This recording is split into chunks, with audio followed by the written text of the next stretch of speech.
Lijepi pozdrav svima, evo ovo je moj prvi video. Danas ću raditi recenziju benzinskih kuhala. Znači, sa lijeve strane, a dobro za početak,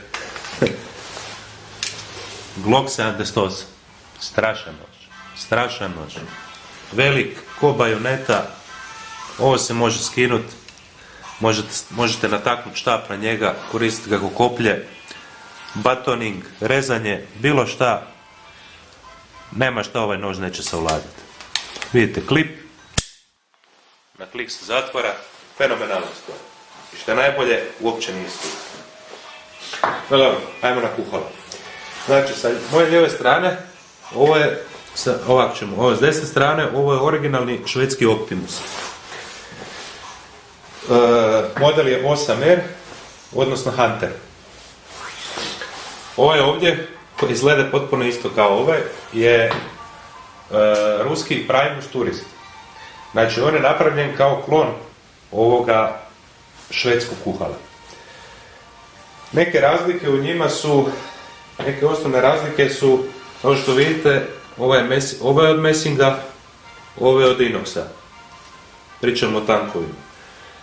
Heat Shield je na švedskom Optimusu od Messinga, na Primusu je od Inoxa.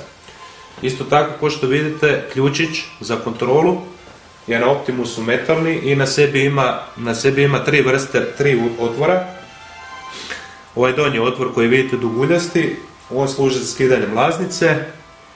Ovaj otvor ovdje i ovaj otvor ovdje služi za dvije vrste matica. Znači, jedna od matica je Glen Packing, znači brtva na kontrolnoj ručici, a druga matica vam je, ona zapravo i nije matica, nego je istokarena matica na Messinganom fuel lineu, znači na dovodu goriva. Kada se rastavljaju ova dva, znači treba se primiti sa ključem odgovarajuće širine, inače to vam je europski ključ 11. Treba se primiti za tu maticu ispod i na par trzaja popusti tank. Kad se popusti tank na par trzaja, onda ide lako dalje. Isto tako kada se navrće, ne smije se pretjerivati. Znači, kada počne zastekivati, kada počne zapinjati prilikom uvrtanja, uvrće se kompletan plamenik. Da to naglasim. Znači, prilikom uvrtanja treba voditi računa da se ne pretjera i da se ne potrgaju navoj. Uz malo pažnje, to se nikad neće dogoditi. Radi se o tome da je navoj na samom dovodu goriva i NPT, taper navoj, koji sam sebe brtvi kako se steže. Moram priznati da se s ovim ruskim klonom imao iznimno veliku sreću. Imao sam dva i od ta dva sam složio jedan. Prvi koji sam imao je bio u potpuno raspadnom stanju, a dobre stvari s njega su bile da mu je tank bio u izvrsnom stanju. Ovo je bilo, Heat Shield mu je bio u izvrsnom stanju i friško je pofarbano kućište. Inače on se jako lako vadi, demontira, sve ide na principu opružnih spojeva i utora i capa i to je strašno jednostavno za korištenje. Ono što bi još htio tu naglasiti, znači da se vratim na slaganje ovog Primusa. Znači, imao sam oba dva sam kupio za smiješnu cijenu kod nas na Hreliću, na Buvljaku, i stvar je u tome da sam od dva složio jedan. Znači, jedan od njih je imao plamenik u odličnom stanju, drugi je imao sve drugo u odličnom stanju, a plamenik u katastrofalnom stanju. Da bi se kasnije ispostavilo, kad sam ga rastavio i sve zamijenio, neću puno pričati o rekonstrukciji, imate i Classic Camp Stoves site, imate i razne videe na YouTube-u. Optimus Svea i ovaj Optimus 8R su, tako reći, dvije sestre i ko brat i sestra su i zato slobodno pogledajte, tamo vam je sve objašnjeno. Ono što sam samo htio naglasiti je da sam imao strašno velike sreće sa ovim plamenikom, iz razloga što je sve kompatibilno sa originalnim Optimusovim dijelom. Potpuno je ista špindla, ova za kontrolu, potpuno ista kontrolna igla, igla za čišćenje je potpuno ista i isto tako svi navoji odgovaraju. Još neke razlike između ova dva kuhala, znači ovaj je kompletno napravljen od mesinga. Švedski Optimus je kompletno napravljen od mesinga. Za razliku od ovoga, ruskoga, koji je napravljen, ovo je inox, heat shield je inox i isto tako čašica dolje za predgrijavanje je inox. Par riječi o samom korištenju kuhala i padnju. Danas ćemo testirati oba dva kuhala, 700 ml vode u dvije različite posude, vidjet ćete, sve ću objasniti zašto. Tako. Ono što je bitno naglasiti kod ovih kuhala, kao što možete primijetiti, ona nemaju nikakvu pumpicu. Za originalni Optimus dolazi pumpa za gorivo, za koju ja smatram da je potpuno nepotrebna. I najobičnije bacanje novaca i ako se odlučite na to, nemojte baš biti podložni hajpovima raznim, nego malo pamet u glavu. Nije vam potrebna jer ovo radi na principu da hrani sam sebe. Istog razloga je potrebno obaviti predgrijavanje. Predgrijavanje se obavlja tako da se stavi u ovu čašicu za predgrijavanje, ovu čašicu ovdje, se izlije ili benzin, ili špirit, ili se stavi nekakav fire paste.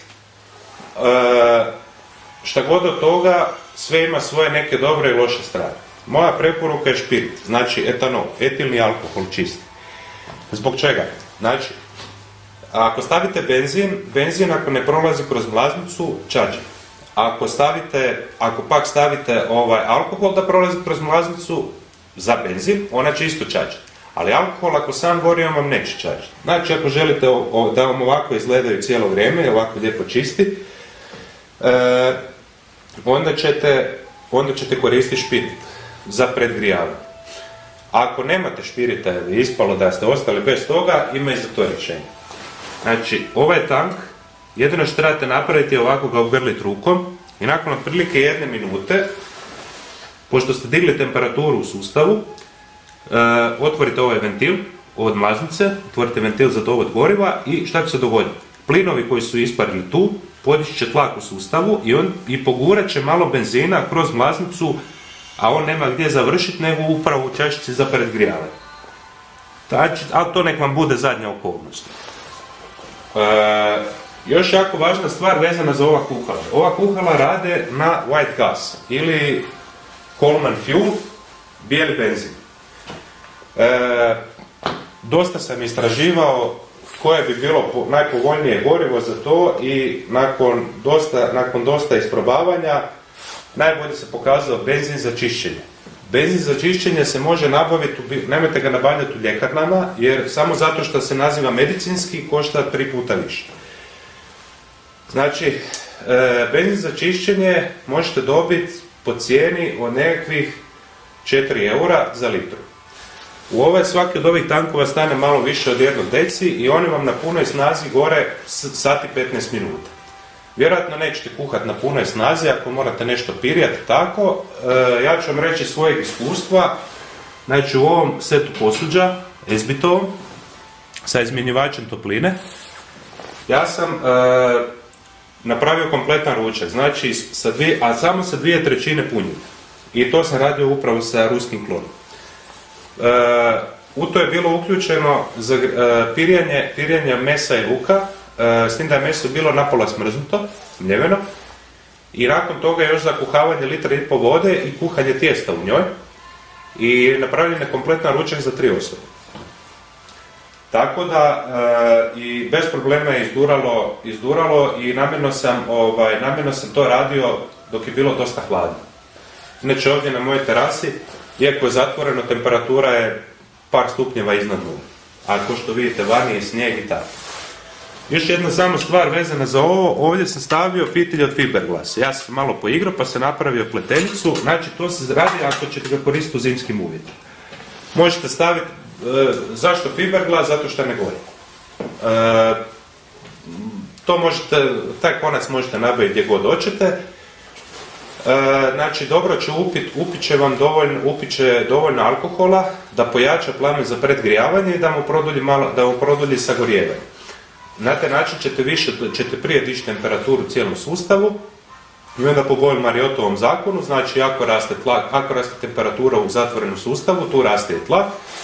Znači, isparavanja su krenula i stvorila su tlak u sustavu. Znači, vi kada otvorite mlaznicu, ona kroz vrlo mali otvor pare počinju šištati van i onda i vi te pare zapalite. Znači, ne gori tvar, gore pare. Ok. Ovo je stavljeno, znači u ljetnim uvjetima se ne morate brinuti, nije potrebno imati nikakav fitilj, ništa što će držati, nikakav fitilj za tekućinu za predgrijavanje. Još nešto vezano za njih, znači ovo tu i ovo tu,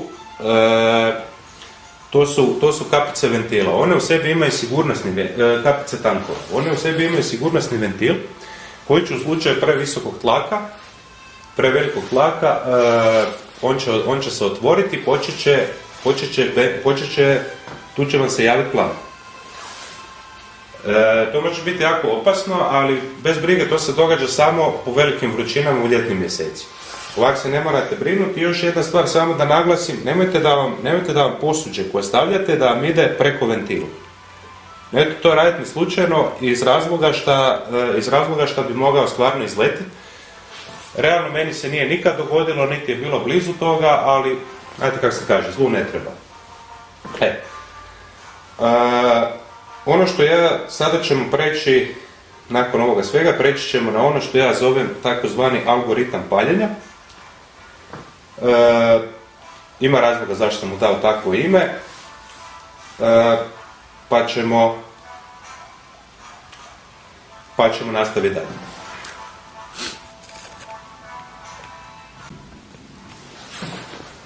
Evo nas u drugom dijelu, znači algoritam paljenja. Kao što smo pričali o Boyle-Mariotovom zakonu i samom porastu tlaka, porastom temperature, isto tako se održavanje temperature se događa smanjenje tlaka. Ono što će se dogoditi nakon korištenja ovoga, dogodit će se da će se u sustavu stvoriti potlak. Zbog čega? Vi ćete ga, znači on je sad jako zagrijan. Sa hlađenjem, isparavanja se ponovno kondenziraju, ulaze unutra, ali radi i određenu vrstu usisa kroz mlaznicu. I znači kroz cijeli sustav. Radi se o tome da to nije ništa strašno, samo će ga kašljucati prilikom startera. Ali ništa opasno i ništa što bi vas trebalo pretjerano brinuti. Da bi to izbjegli, prije paljenja ćete samo lagano otvorite ove čepove i natrag ih zatvorite. I to je to. Stvarno nije neka mogućnost. Sad, znači idemo na algoritam paljenja. Ja ću za paljenje koristiti špirit, odnosno etanol, čisti, jer kao što sam rekao, mi se pokazao najbolje rješenje, najčišće. Znači napunite čašice za predgrijavanje etanolom. Vidjet ćete na ovom švedskom Optimusu, nemojte se začuditi kad vidite da plamen divlja, to je zbog ovoga, to će biti zbog samog fitilja koji se nalazi unutra.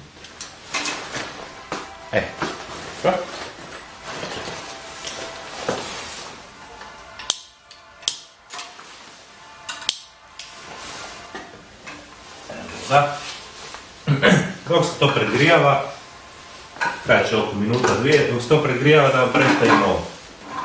Ovo je možda najbolji set posuđa za outdoor aktivnosti ikada. Znači, set se sastoji od posude od nekih 800 ml, sad u ovom slučaju je 700 ml vode unutra i 700 ml će biti truba. Osim toga, set dolazi znači sa ovom čuturicom. Ja obično kad idem negdje, ja tu čuturicu napunim vodom, ona se stavi unutra i ta mi voda služi za kuhanje.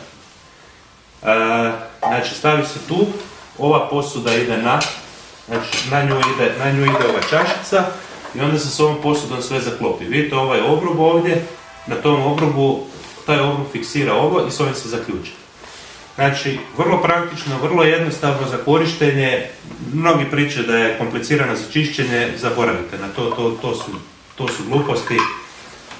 Lagana je za čišćenje i nema problema. Samo se mora se znati neke stvari vezane za aluminijsko posuđe. I to je to. Ova druga posuda, ovo je možda najpametnija stvar koju sam vidio. Ovo je izmjenjivač topline. Znači, on služi po dvije stvari. Prvo ravnomjerno raspoređuje, zadržava više toplinu i osim toga predstavlja i određeni štit za sami plamen. Što od vjetra, što od rasplavanja topline. Izvanredna stvar. Izvanredno posuđe. Ovo što vidite aluminijsku foliju, to je improvizirani poklopac za ovu posudu. Nemojte se tražiti koje kakva rješenja, alufolija je najjednostavnije rješenje. Znači sad već možemo očekivati da su pare krenule, lagano ćemo otvoriti ventil, da plamen uhvati na mlaznicu. I isto tako ovdje. Njihove snage i performanse ova dva kuhala je tako reći jedno. Razlike su Optimus je bolji u nijansama, međutim stvar je u tome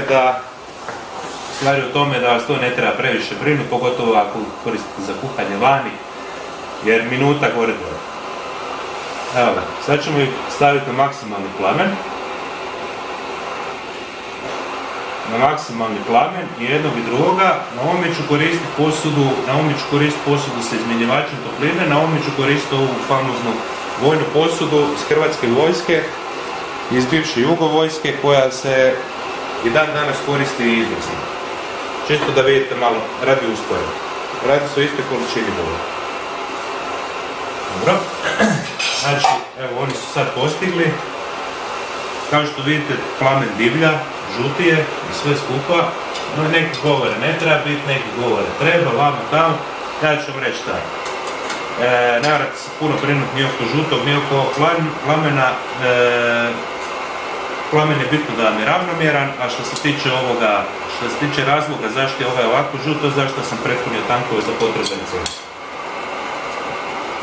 I to obično prepunim tankove namjerno kad idem bilo gdje sa ovim kuhalom. To je to. Kako kaže, voda neće zakuhati ako je gledamo, pa ćemo je lijepo poklopiti.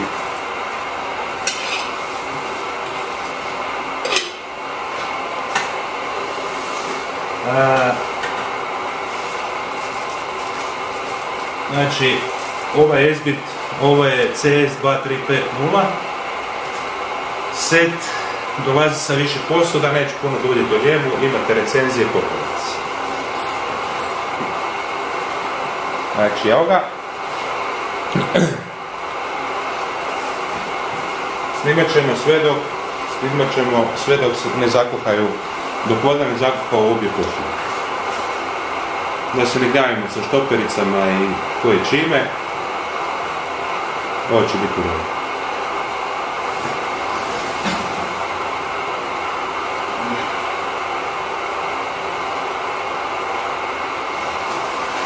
Znači, još jedno da vam kažem, temperatura na ovoj terasi je trenutno oko 3 do 4 stupnja Celzija. Znači, ako odete van na minus temperaturu, računajte da će vam malo duže trajati vrijeme predgrijavanja i u slučaju vjetra naravno da ćete morati napraviti nekakav štit, nekakvu zaštitu, zaklon, zato da ne bi remetio kakvoću plamena.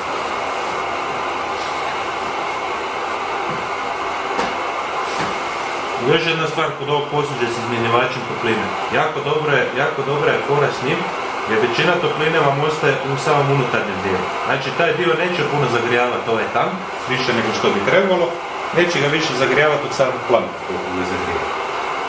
Eto, prema tome, nema opasnosti.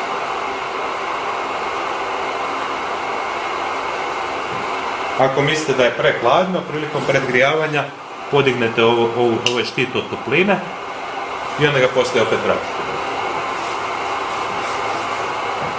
ali u ovom slučaju sad to nije bitno.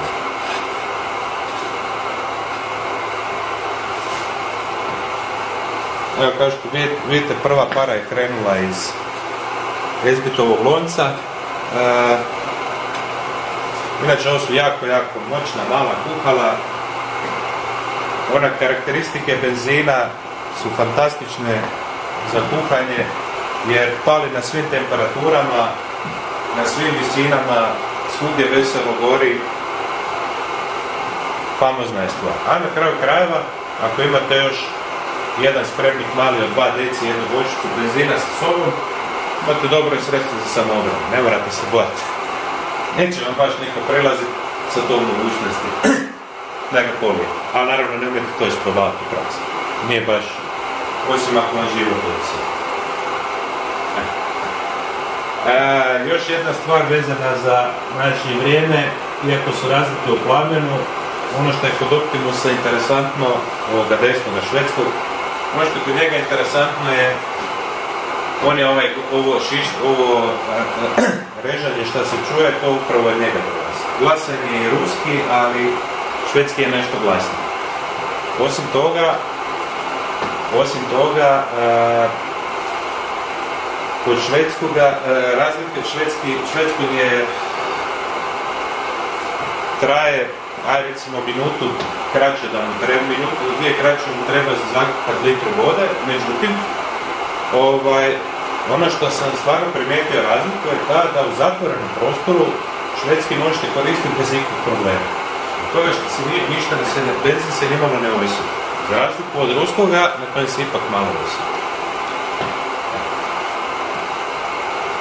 Još neke razlike između ova dva kuhala, znači ovaj raspršivač plamena, znači koji se nalazi na samoj čašici plamenika, na švedskom Optimusu je fiksiran i znači možemo se regulirati visine na način da se capi tještina malo spigaju, namjeste se i onda se ponovo vrati. Na Primus Touristu se vrlo lako taj raspršivač skida i postavlja u željenu poziciju. Znači on nije fiksan. Šta je tu bitno naglasiti? Bitno je naglasiti da vodite računa o visini raspršivača u odnosu na mlaznicu. Koliko je visoko od mlaznice. Ako ga stavite prenisko, nećete imati dovoljno smjese i plamen vam neće ići ravnomjerno prema gore, nego će vam ići sa strane.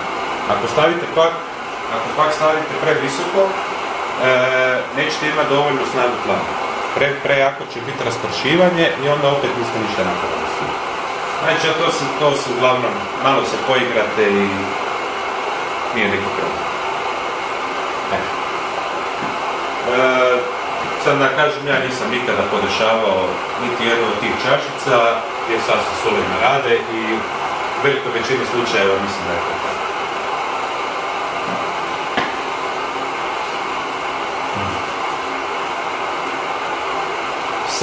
Samo kuhalo teži 750 grama prazno, znači na to dodate još 100 grama za 100-150 grama za benzin koji ide unutra, znači sve ukupno je lakše od 1 kile. Dimenzije su mu 13 puta 13 cm puta, a ovo bi bilo nekih 8. Ne znam, sad točno imate u specifikacijama baš koliko su dimenzije. Uglavnom, kućišta su potpuno jednaka i sve ostale dimenzije su iste. Na oba dva modela. Samo još jedna stvar, znači ako se igrate sa regulacijom plamena, vidite da sam tamo na švedskom ostavio ključ. Ako ćete se igrati s regulacijom plamena, onda vodite računa kad primate taj ključ jer je jako vruć, kao i sve ostalo. Ovdje imate bakelitnu ručku, tako da ne morate se bojati da ćete se ovući. Evo još malo i voda će zakuhat, a kao što vidite i ovdje je para krenula.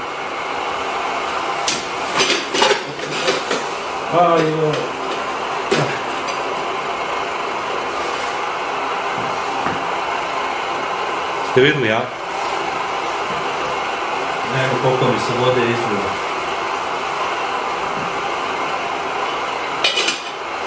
Da. Dobro.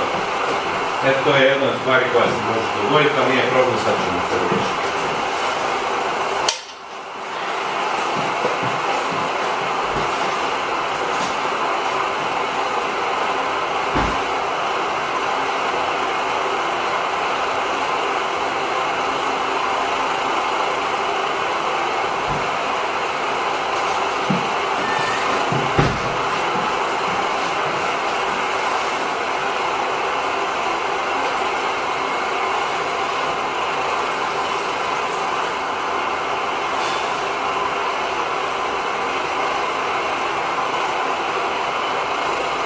Evo, neće.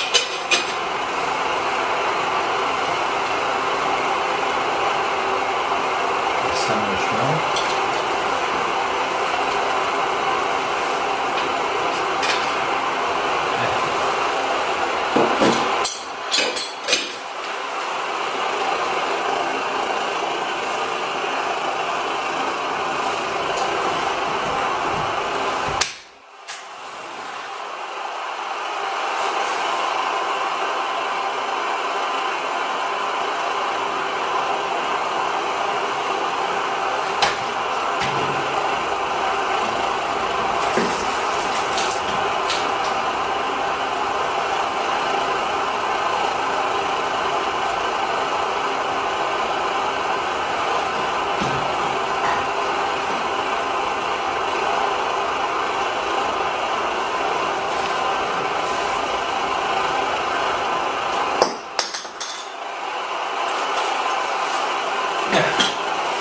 Ništa zato.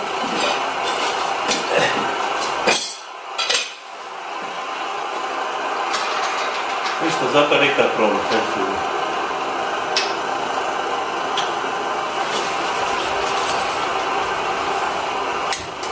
Eto. Evo, sad ste vidjeli još nešto što se može dogoditi na terenu.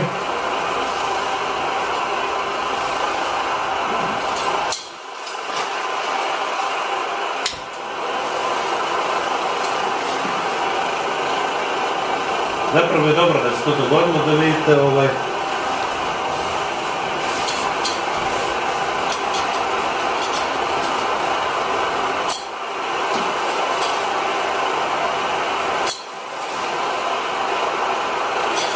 da vidite da se ne radi o ničemu strašno. To, gore, posuda, gori. Evo. Baš dobro zapravo da se to dogodilo, pa da vidimo kako se ponaša i u terenskim uvjetima. Evo. To.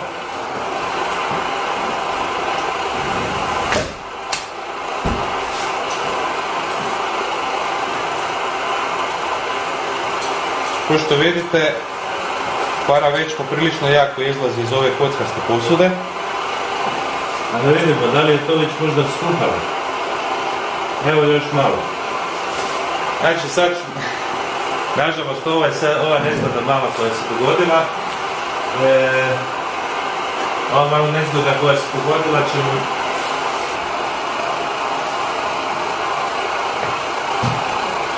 Evo nastavka.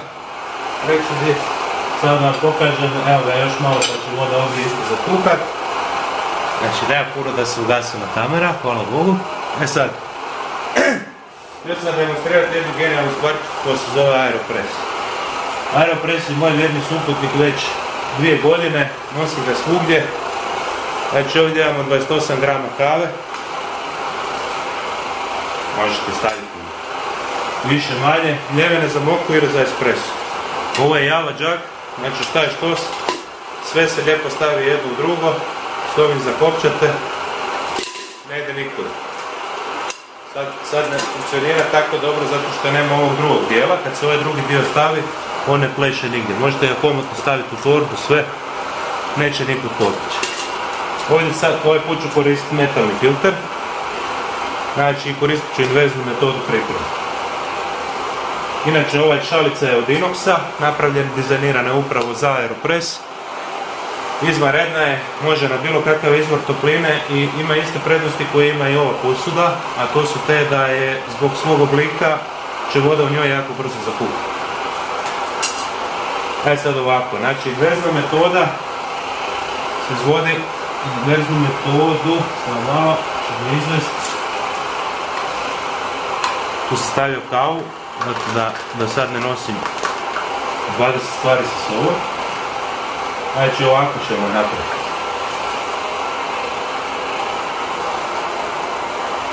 Radimo inverznu metodu. Imamo ovo, u to ubacimo kavu.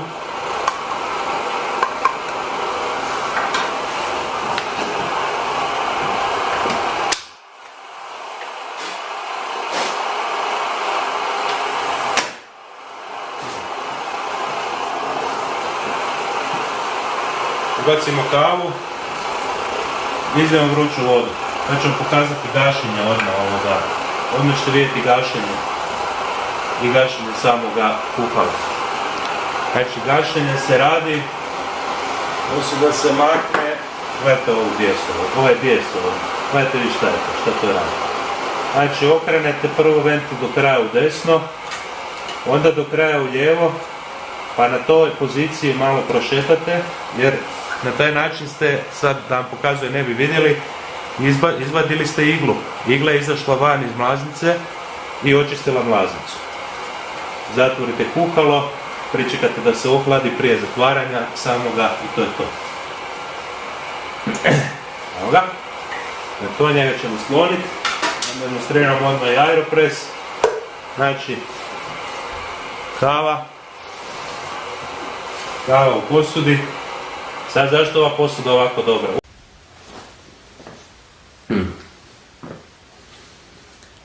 Evo ga. Znači ona stoji tu minutu jednu, otprilike.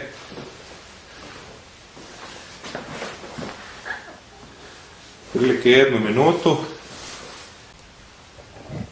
Ovo istiskivanje sam vam spomenuo, znači istiskivanje sam